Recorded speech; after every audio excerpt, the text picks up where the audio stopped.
ஸ்தோத்திரங்களை ஏறெடுக்கிறேன். நான் என்னோட பேர் எஸ்தர். எனக்கு 2 பையன், ஒரு பொண்ணு.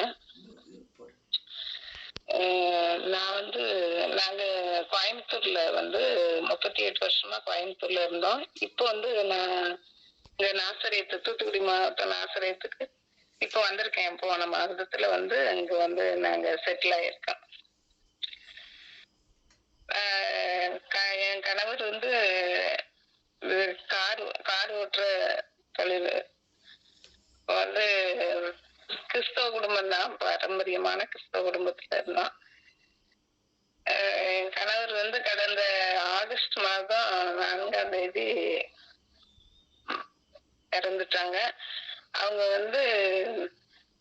இறந்ததுக்கு அப்புறம் நாங்க நல்ல ஆண்டவருக்குள்ள ஒரு நல்ல விசுவாசம் உள்ள கிறிஸ்தவ குடும்பம் தான் இருந்தோம். நல்லா ஜெபிக்கிறவங்க, நல்லா ஊழியம் செய்யறது, எல்லாத்துலயும் நல்ல ஈடுபாடோட தான் இருந்தோம். அவங்களுக்கு ஹார்ட்ல கொஞ்சம் 2008 அவங்களுக்கு ஹார்ட் அட்டாக் அப்புறம் ஆன்ஜியோ பண்ணிட்டு அப்புறம் ஸ்டென்ட் வச்சு அந்த 16 வருஷம் ஆயிடுச்சு. 16 வருஷமா ஆண்டவர் அவங்களுக்கு நல்ல சுகத்தை தந்திருந்தாரு. 13 வருஷம் வரைக்கும் பிரச்சனை இல்லாம போயிட்டு இருந்து, கடந்த ஒரு 3 வருடங்களுக்கு முன்பாக ரொம்ப கொஞ்சம் பிரச்சனை பண்ண ஆரம்பிச்சிருச்சு. ஹாஸ்பிட்டல் போனோம். டாக்டர் பார்த்துட்டு நீங்க வண்டி ஓட்டக்கூடாதுன்றாங்க. எங்களுக்கு தொழிலே அதுதான், கார் ஓட்டுனாதான். கார்ல ஸ்கூல் பிள்ளைகளை கொண்டு போய் விடுவாங்க, அப்புறம் மீதி நேரத்துல ஆட்டோவும் ஓட்டுவாங்க. அப்படியே எங்களுக்கு தொழில் அது. ஆனா டாக்டர் சொல்லிட்டாரு, நீங்க கார் ஓட்டக்கூடாதுன்ட்டாரு. என்ன செய்ய முடியும்ட்டு எங்களால ஒன்னும் நல்ல முடிவுக்கு வர முடியாத சூழ்நிலையில ஆண்டவரை நோக்கி பார்த்தோம். ஆண்டவர் நல்ல சுகத்தை தந்தாரு.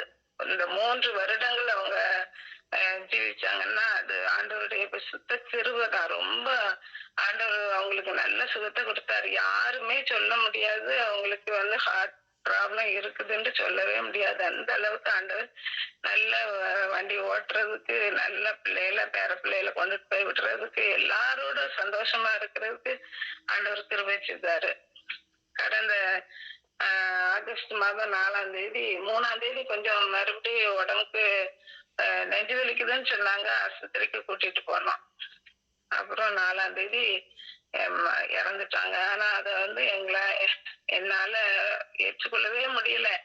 ரொம்ப மனதளவுல ரொம்ப நான் வேதனையோட இருந்தேன். அப்போ ஆண்டவர் எனக்கு நிறைய அற்புதங்களை செய்திருக்கிறாரு. ஆனாலும் அந்த ஒரு சாட்சியை நான் சொல்றேன். ரூத் எனக்கு எங்க சித்தப்பா மருமக. ரூத் இந்த கூடுகையில எனக்கு ஜாயின் பண்றதுக்கு சொன்னா. ரொம்ப மனவேதனையில இருக்கும்போது அவ சொன்னா, காலையில இப்படி 5 மணிக்கு ஒரு இது இருக்குது, நீங்க இதுல ஜாயின் பண்ணிக்கோங்க சொன்னா. அப்புறம் நானு சரின்னு சொல்லிட்டு காலையில எனக்கு நேரத்தோட எழும்புறதுக்கு நான் ஒரு நாளும் நானா எழும்புனதே கிடையாது. எங்க வீட்டுல அவங்கதான் என்னை எழுப்பி விடுவாங்க. அப்படி இருக்கிற சூழ்நிலையில டெய்லி காலையில எனக்கு போன் பண்ணி எழுப்பி விட்டுருவாரு. எழுப்பி விட்டுட்டு நான் அட்டன் பண்ணேன். அப்போ எனக்கு அந்த யோபு 5ஆம் அதிகாரம் 24ஆம் வசனத்துல அந்த வசனம், அந்த வாக்குத்தத்த வசனம், இந்த ஆகஸ்ட் மாதத்துல அதுல உன்னுடைய கூடாரத்திலே குறைவை காண மாட்டீர். அப்புறம் 2 இது அதுல சமாதானத்தை காண்பீர், குறைவை காண மாட்டீர். 2 இதை காண்பீர், இது காண மாட்டீர்.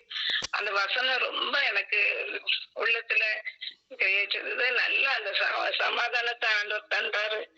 அதுக்கப்புறம் 1 மாசம் 2 மாசம் ஆகிடுச்சு. அப்படியே ஆகாது. அவன் காலையில டெய்லி ஆனா எழுப்பி விட்டுருவான். நானும் எந்திரிச்சிருவேன். டெய்லி அது கேட்கும் போது எனக்கு நல்ல ஆண்டவர் நல்ல சமாதானத்தை தந்தாரு.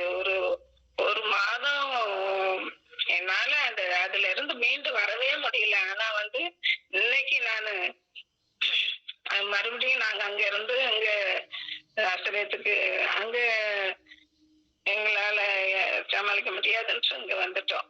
அந்த மாதிரி ஆண்டவர் எங்களை இங்க கொண்டுட்டு வந்து சந்தோஷமா இருக்க கிருபை செஞ்சிருக்காரு.